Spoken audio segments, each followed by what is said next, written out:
Hello, everyone. It's a pleasure to be here this evening with a great friend and amazing engineer, Manuel Jimenez. We have a treat here to be able to ask him some questions and learn a little bit more about what it looks like to be in the industry and what it's been for him so far. Manuel has toured with Mary J. Blige and Cody Simpson, and he's worked on shows like the Grammys and American Idol. He's been a recording engineer and producer in Latin America and has been in LA for a while now. So it's a pleasure. Thank you for taking the time, Manuel. And Thank you for this opportunity to talk to you for a bit. Yeah, man, it's been a while. We haven't talked to each other and seen each other. It's always nice, and I'm happy that we can share this time with our audience here in Abu Dhabi in the greater region, and also people throughout the world are going to be seeing this.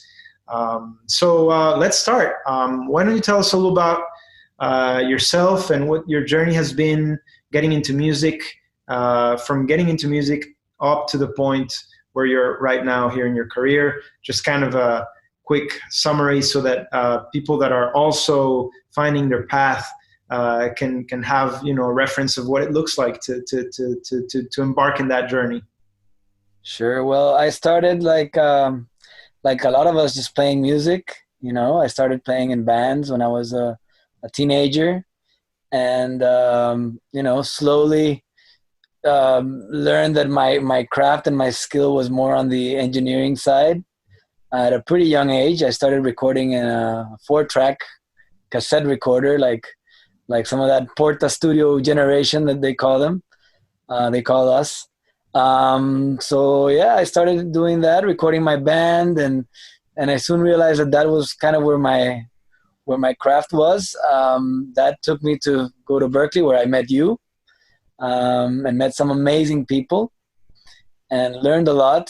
Was really humbled by the experience, to not only improve my musical abilities, but my engineering abilities. And then as soon as I finished there, I came to Los Angeles, where I started working on different sides of the music industry and the entertainment industry. I've always been an engineer, recording engineer, mixing engineer. My first commercial release that I mixed, I was 18 years old, so I started pretty young.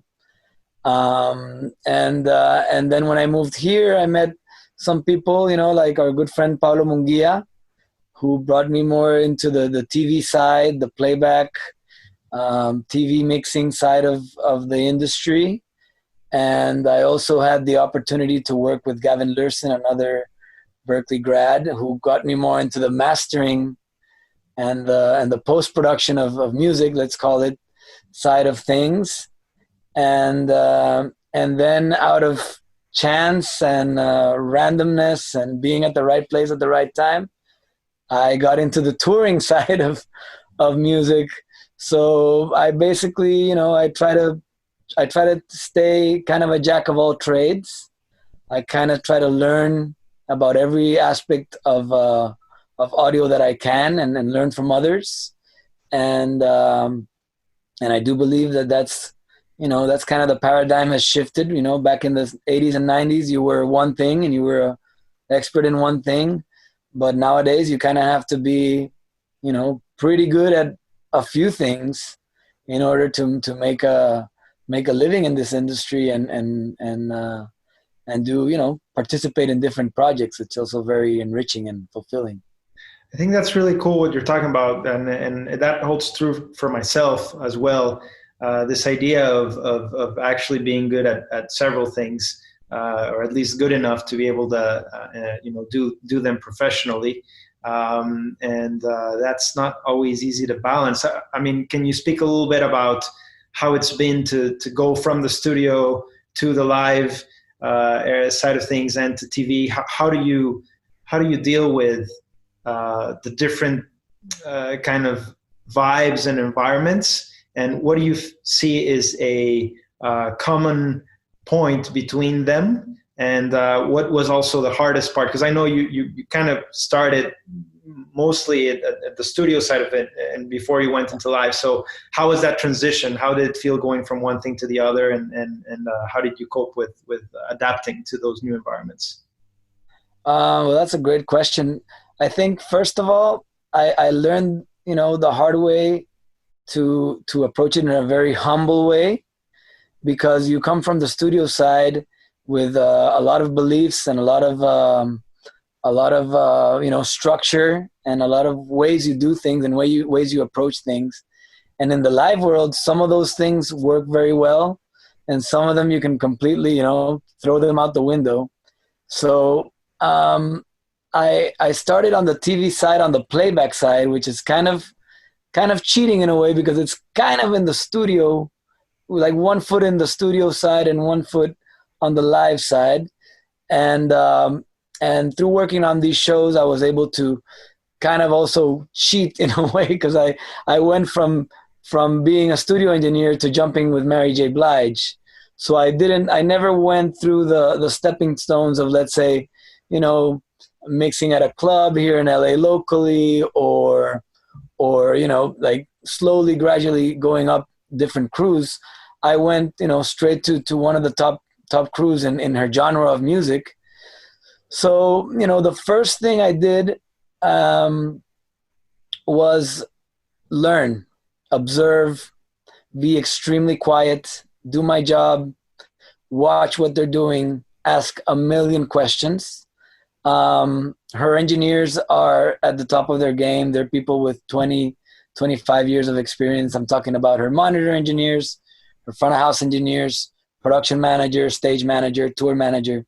So I really was very curious on my first tour run, and basically sat down with them, went out to dinner, during the downtime that we have as we're building the show, talk to them. And I really learned a lot, about each of their approach to their job.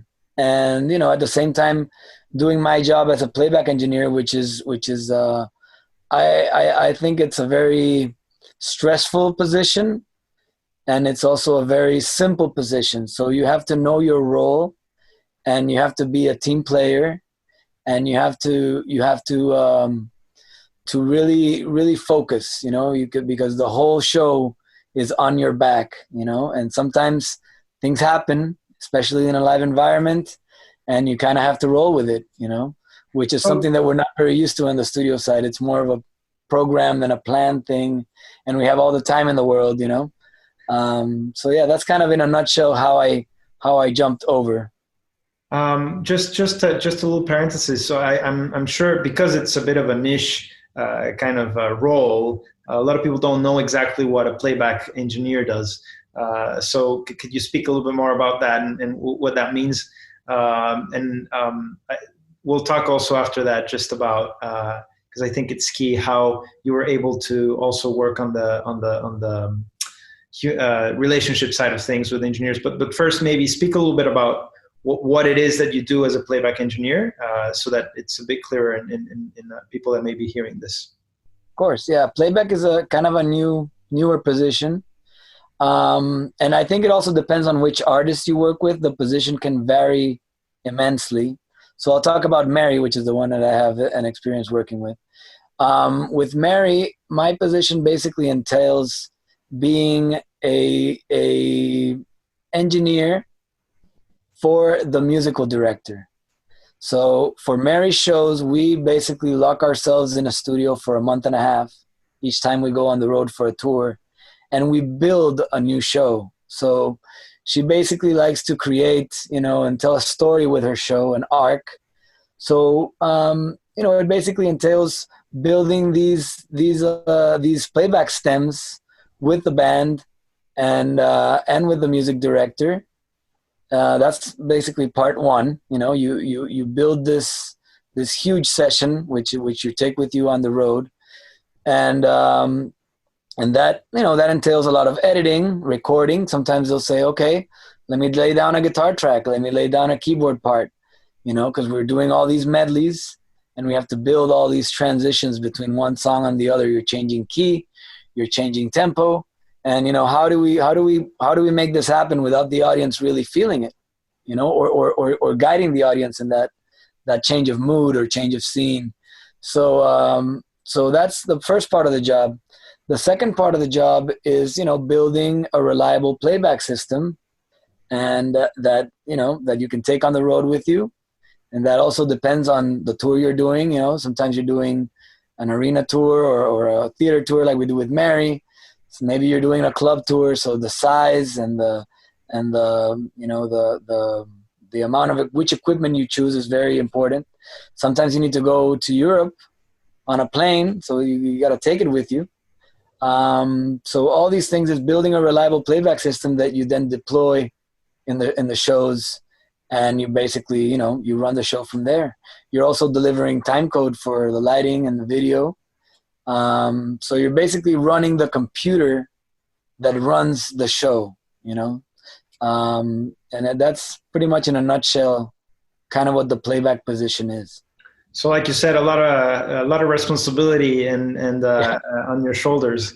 I remember what that was when I was in LA, also working on some of the shows you've worked on, and yeah, it's high stress. It's the person that nobody really notices in the back of the truck or backstage, or even sometimes front of house, but just there, kind of like with the responsibility of a lot, actually. Exactly. And then sometimes, you know, you have the artist in the room and she decides to change stuff around, and they call on you to make an edit, and, you know, a minute passes and they're like, how long is this going to take? You know, like there's not a lot of patience involved in that, and you have to move very quickly and solve problems very quickly. So that's where the studio skill and the editing skill, the musical skill, all also, you know, is very important on that position. So I think it's a great position to learn a lot from, you know, to go on the road in that position with an important artist like that. You learn a lot of different aspects of show, you know, of what a show is like, how you build it, how you make it happen, how you entertain the audience, musically, technically. It's kind of in the middle of both. Great. And so you'd say that definitely coming from being a musician has definitely helped you in this process, right? Of taking on this role, because it's not just purely engineering, right? Of course, definitely. I think as an audio engineer, if you're in music, you know, just being a musician just helps immensely, and knowing musical theory and ear training, some of the stuff we learn at Berklee is vital. I'm not the greatest instrumentalist. I play guitar, but I'm not the most amazing player. But just having that awareness and that knowledge, being able to speak the language with the musicians, is very important, you know, very, very important. Okay, and what does a typical day? I mean, you already told us what you do, but what does a typical day on tour looks like? Because I think a lot of people, when they hear you're on tour with a big artist, they think champagne parties and private airplanes. So I think it'd be good for you to kind of explain a little bit what does a typical day touring looks like and feels like. Okay, and that also depends on the artist that I work with in the position that you work in. But basically with Mary, we're usually on a tour bus. And so a typical day, you know, we would be loading in at 8 a.m. And it starts by literally, it's called marking floors. You mark the floor, you measure the stage, you mark all the positions. And that's usually the stage manager, the tour manager, the carpenters. They start building the set and hanging the lights. On a tour with Mary, we're usually rigging our own PA as well. So that's all the stuff that happens in the morning. For me, that's a time as an audio engineer. I like to try to stay healthy, you know, go out for a walk. Some people have bikes, you ride the bike, you have breakfast. You know, you take that time to yourself, because then right around noon, 11 a.m. noon, right around that time, they're kind of ready to start wheeling in all the audio equipment. So that's when consoles get set up. That's when microphones start going out and stage boxes start filling up the stage. I personally try to stay out of the way and then help out during that time. Once all of that is kind of laid out and cables are run, I build my playback system. And usually around 2 p.m., we would have a sound check with the band. And, that can take anywhere from 15 minutes to an hour, And then around 3:30 p.m., Mary will come in and she will do her sound check, which is usually mostly a monitor thing, depending on the room and the space we're in. Her monitors will need to be adjusted accordingly. And then once we're done with that, we go have our dinner, and then we have to be on stage usually around 9 p.m. for a 10 p.m. showtime. Our show is 90 minutes. So we're done around 11:30, 11:45. And then we have to put everything back in the boxes and back on the truck. So we're usually done with that around 12:30, 1 a.m. And our truck usually leaves around 1:30 a.m. to the next city. Be it, it could be a day off, or it could be the next show. Just depends on the schedule. So that's pretty much it, a day, in a nutshell. And that changes for different artists. I work with, I mix front of house now for an artist called Snow Allegra. And we're doing smaller venues. We're not hanging a PA. We have a smaller lighting package. We're doing 2,000-3,000 cap venues. And in that situation, we're loading in at noon, for the same 3 p.m. sound check, because it's a simpler build. It's a simpler, we don't have to build a big set or anything like that. We don't have to hang a bunch of lights or in a video screen. So that just depends on what artist you're in. But then after that is usually a very similar schedule, and you're usually tired at 1 a.m. not a lot of partying going on for the crew. And then obviously if you've got dates back to back, it's a pretty intense series, couple of weeks or months, or depending on how long the tour is, right? Yes, usually our tour is around 2 to 3 months. With Mary, she doesn't do more than 3 shows in a row, which is great. But 3 shows a day off, 3 shows a day off, 3 shows a day off. You can see that starting to to pile up on you. So you have to I always say, like, stay healthy, stay focused. Just as important as learning about all these things is exercising, eating right, staying, that'll keep your mind clear, your body feeling well. All those things are very important as engineers or musicians. Of course. So kind of expanding on this idea of the wide array of skills and that you've had to develop, of all the things that you've learned, which you think maybe unexpectedly has been the most valuable skill that you're glad that you have? Wow, that's a good question. Man, there's like so many things that you learn. That's a tough one. I think being adaptable is the most important skill I've learned.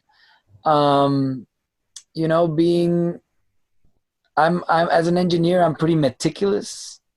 So I think a very good skill that I've gained is being able to divide that creative side and that technical side very, very well. And as an engineer, I always try to go for the technical side first. So get everything lined up accordingly, technically, and then start to play, then start to be creative. That I think is a good way to approach it. And whether you're mastering a song, whether you're doing a show, whether you're building a playback system or building a front of house system for your next tour, whatever it is you do, I think it's very important to have both of those elements correctly. because you know, if you're just on the technical side, then you're gonna be very limited. If you're just like, oh yeah, I just close my eyes and mix and it's all beautiful, then you're gonna be also pretty limited. So I think, you know, it's got to be a balance of both. Great. I think all very great insights for the people that are listening. And hearing you speak, it reminds me about how competitive that industry is, and especially in LA. And you were saying how you skipped some steps, some traditional steps to get where you are, from being at the right place at the right time and being ready to step up for it. But how has it been for you doing that jump? And I'm asking because I went through a similar kind of situation myself. So I'm curious to hear, how did you deal with some of the veterans? Some people maybe not seeing you as a young guy, kind of new kid on the block type of thing. You know, how did you deal with that and being able to, despite the competitiveness, stay in a position and keep a gig, and ultimately, if you've got the gig, is because somehow you were able to integrate. So can you speak about what that process is like, and if it was a thing for you, what I'm talking about? Yeah, I think you kind of have to be very humble and very quiet, like I said at the beginning of this talk, and prove yourself. You know, you have to. You know, I've been engineering on and off since I was 16 years old, so I know I'm ready for these things. So all you have to really do is, once you're prepared, it's a matter of luck, like you say. I was just basically at the right place at the right time. But when that moment comes that the ball is handed to you, then you have to deliver. You know, you can't just, you know, have all this knowledge and then not apply it. So I think that was a big aspect of it. I came into let's say Mary's camp in a moment where somebody had just left and they were kind of, you know, scrambling. So I immediately noticed that my job was to bring some peace and some calm to that position, you know. And the first shows, you know, you'll have the production manager kind of looking over your shoulder, you know. And then, you know, a few shows later, he's nowhere to be seen. So you have to gain that trust, because people are not going to just give you the trust, you know. And I think that's a very, very important thing. So just stay really humble, be quiet, do your job, and gain that respect from people, you know. And then they'll start opening doors for you, you know. I made the jump from playback to front of house with other artists, in partly because some of these production managers and relationships that you've built, they recommend you to other people, you know. They say, you know, try Manuel out. He's a great playback engineer. I'm sure he'll do an amazing job at front of house, you know. So that's kind of, you build those relationships and you build that trust. So relationships, again, being very important in this industry. The way I see it, it's a very small world. And what I've learned, and I think you would agree, is that you don't really have a lot of wiggle room to fail, and what I mean by fail, I mean, you may fail, you know, technically at some point here or there, but ultimately fail professionally speaking. So like, right. There's, you know, you can't be late. You know, you have to be dependable. You have to actually be consistent in the way you deliver. And those things are ultimately what allow you to, on the long run, stay, you know, active. I think. And then the minute you kind of break that trust, like you were saying, everybody very quickly knows, and it's really hard to rebuild that potentially.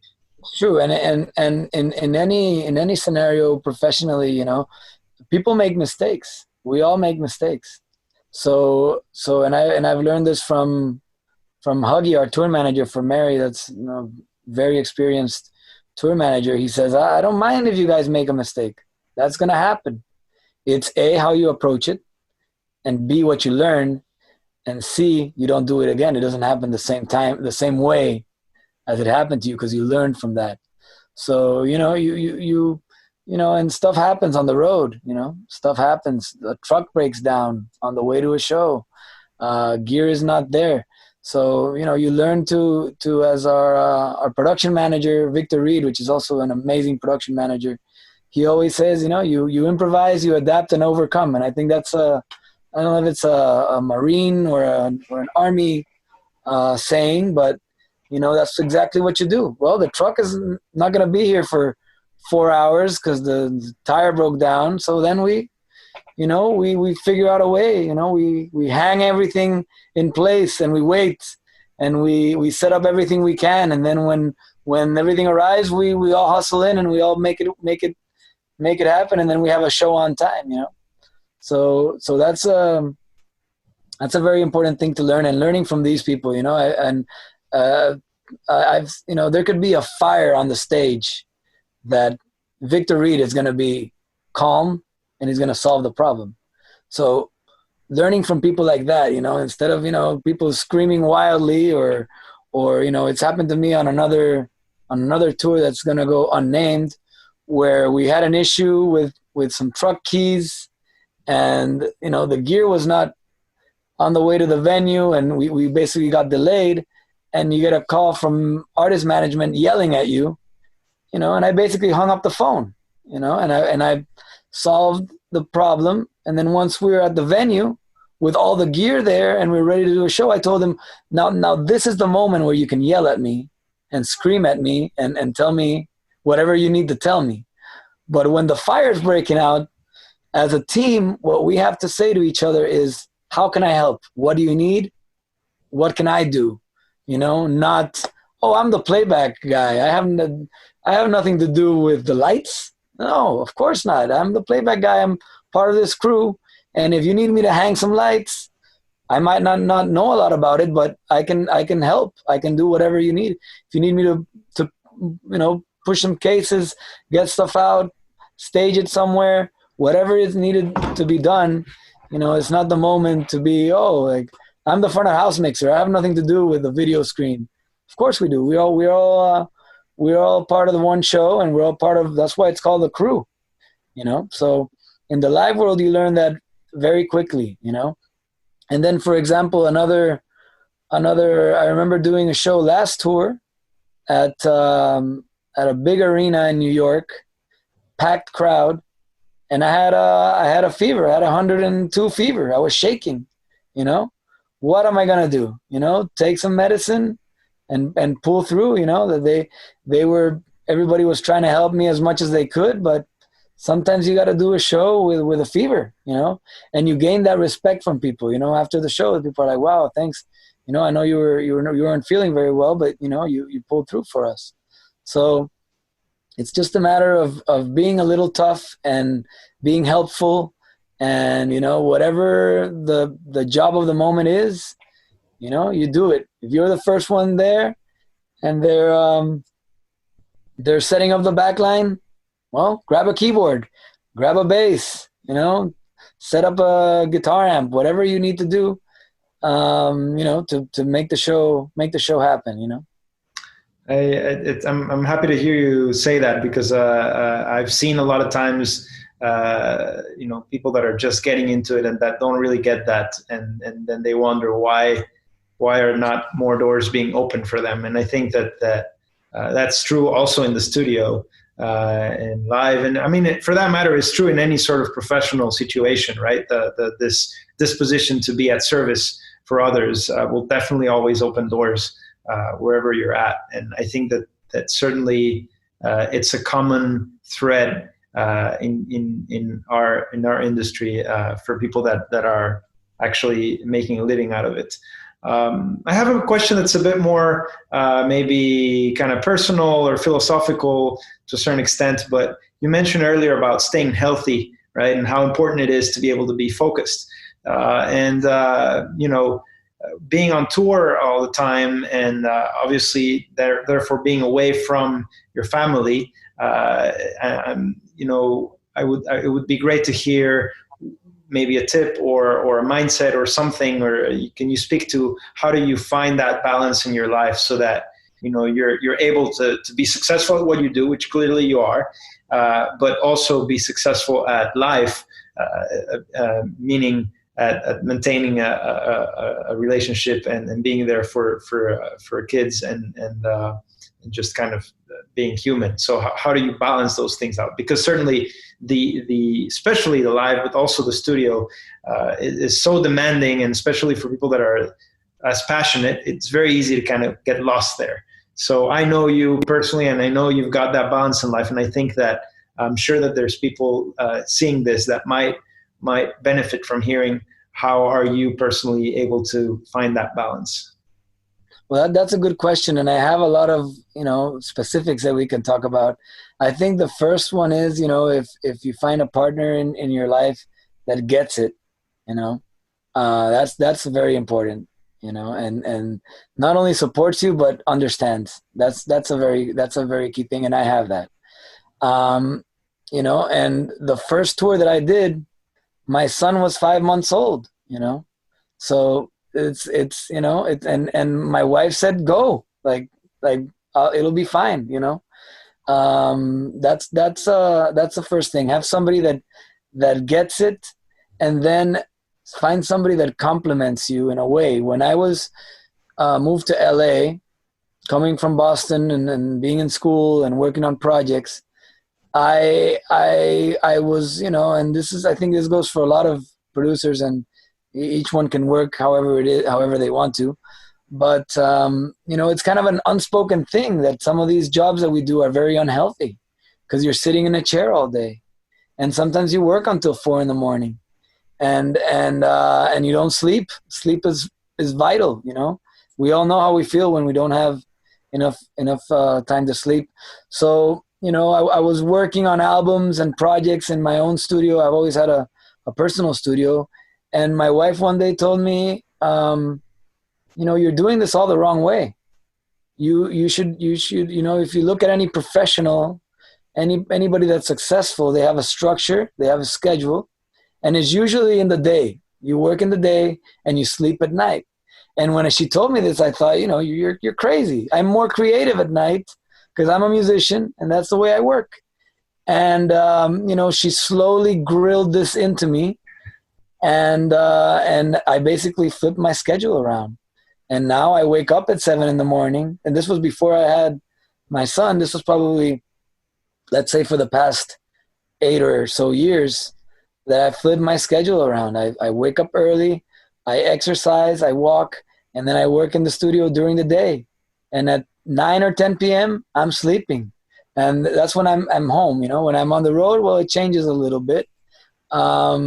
And if a client wants to work, start a session at 10 at night, I cannot control that. And I do the session at the time that the client, wants to do it. But if I'm mixing your album, I'm going to do it in the daytime, and I learned that I'm more creative. I do better work, and I'm more efficient with my time. Sometimes I hear people, I was mixing until 6 a.m, 4 a.m. last night. I mixed for 12 hours. And my skeptic inside me is like, those last 3 hours, your mix was probably not as good as, your first 3 hours.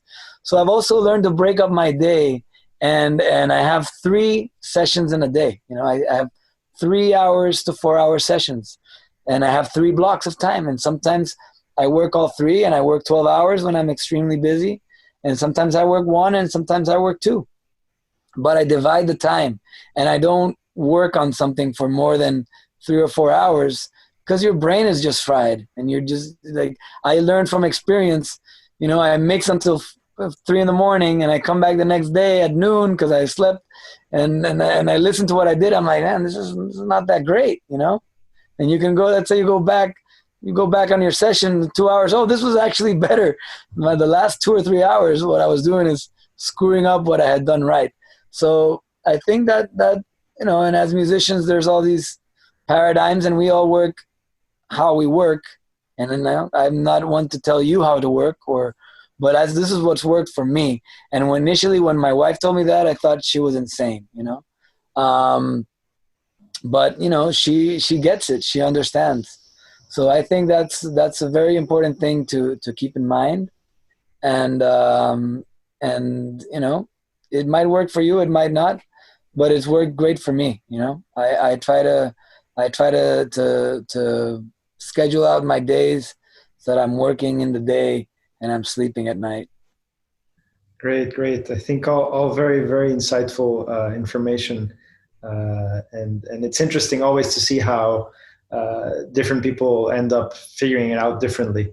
But it's I think that your case is quite unique because there's a lot of people in the industry that are very successful at what they do, and then their lives is a total mess, right? And because it is a very demanding profession, regardless of whether you're a producer, engineer, artist,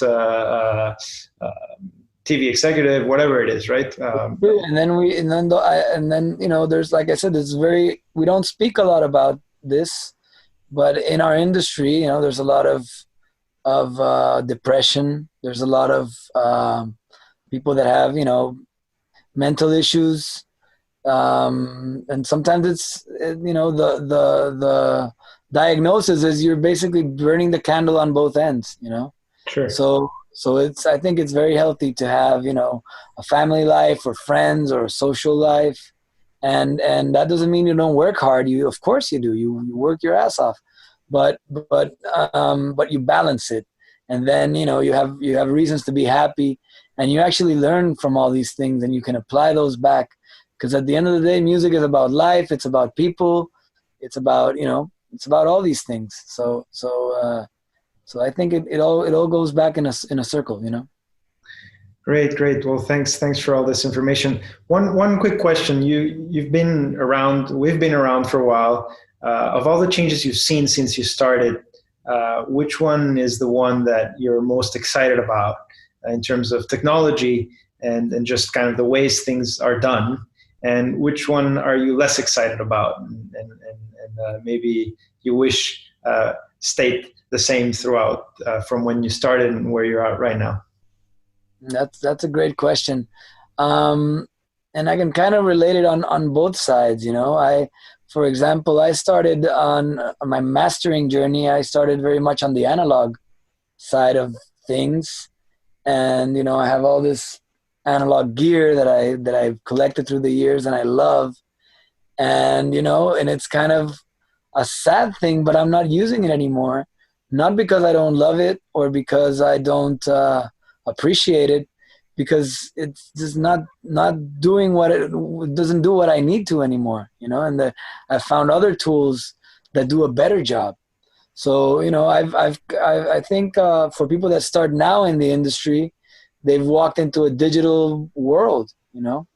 So I think it's kind of, you know, it's kind of sad in a way that because of practicality and technology, you know, we kind of lose that analog side of things, which I deeply love because that's how I learned, that's how I started, and I have a lot of respect for. So that's on one side. On the other side, I love digital technology, you know, and we're kind of in this generation, you know. I was born in '82. I'm kind of in this generation where I did align a tape machine. I did record and mix through to tape. I did use analog consoles, analog mastering gear. And then at the same time, you know, there was a computer, and I've always, you know, had a computer. And so I think that, and then it's very exciting how the live world has moved digitally so quickly that a lot of the tools that we're using now on the live shows on the mixing side are those digital tools that some of us that, you know, started mixing, you know, way back at the start of the digital revolution, can now use those tools in the live environment. That's why I think that as studio musicians, and the live guys don't like when I say this, but as a studio engineer coming into the live world, you have a very, very big advantage if you're humble, if you learn, if you understand and you study the particularities of, for example, mixing a live show. You have an advantage over somebody that's never mixed in a studio before, because you listen a different way, you evaluate things a different way, you analyze. So if you can learn to get quick, like the live guys are very quick.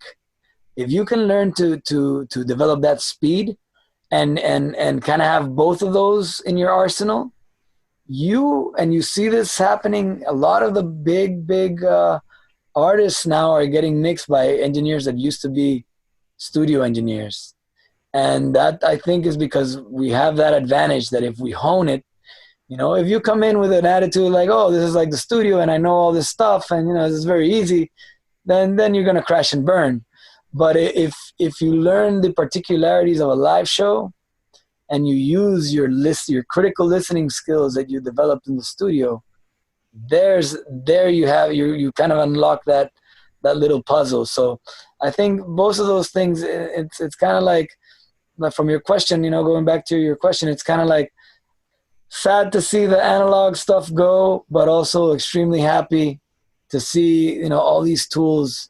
You know, I kind of wish I grew up today, you know, because when I was growing up, digital tools were you know, they were just getting started. And then, you know, nowadays a teenager, you know, he has Ableton or Logic or Pro Tools, and they basically have the same tools that a professional has, and they have access to the same things. So that's a beautiful thing, you know. That's great. That's just gonna get people more prepared, and you know, we'll see better albums, better shows, better sounding projects, you know, throughout, you know. Well, we're running a little bit out of time, but it's been very, very insightful. And before we completely end, I want to do something I like to do when I do these types of talks or interviews is some rapid fire questions. You just got to answer with short, one word, kind of the first thing that comes to mind. By the way, Manuel hasn't seen these questions before. So I have no idea what's coming. So here we go. Some of these you might have sort of already answered, but it'll be interesting to see how you answer kind of top of mind. So live or in the studio? Now live. Analog or digital? Digital. Award shows? Stressful. Mary J. Blige? Amazing musician, performer. Wine or beer? Wine. Reggaeton? The New World. Costa Rica or Los Angeles? You're killing me. Reverb on snares? Not a lot. Streaming? Wonderful for the music industry. Passive or active? Depends. Okay, well that's all I've got. I'm glad. I'm not surprised on the reverb and the wine. Anyway, man, thank you so much for doing this, for spending the time, and for taking time. I hope we can get you here sometime. It'd be great to have you here in Abu Dhabi. And I look forward to seeing you in LA, and I'm sure that people that are going to see this are going to get a lot of it. So thank you again for doing this, especially in this time that we're going all through. And I think there's nothing better than talking about other things and helping people kind of open their minds to other areas that they might have not thought of. So thanks again for this. And thanks to you, Gael, for the opportunity. And, you know, anybody that listened to this or got something out of it, I'm very humbled and happy to help. I'm also very accessible. You can find me on Instagram, Facebook, wherever. Reach out. You know, I'm at the bottom. I'm an audio and a music nerd like everybody else, and I just love talking about these things. So I'm an open book. Great. Well, thanks again. And if you guys like this, stay tuned. We will be doing some other of these sessions. And hopefully for those of you here in Abu Dhabi in the area, sometime in the near future, we'll see, depending on availability, if Manuel can join us. But for now, I think it's a treat. And I thank you again. So yeah, bye and see you all soon.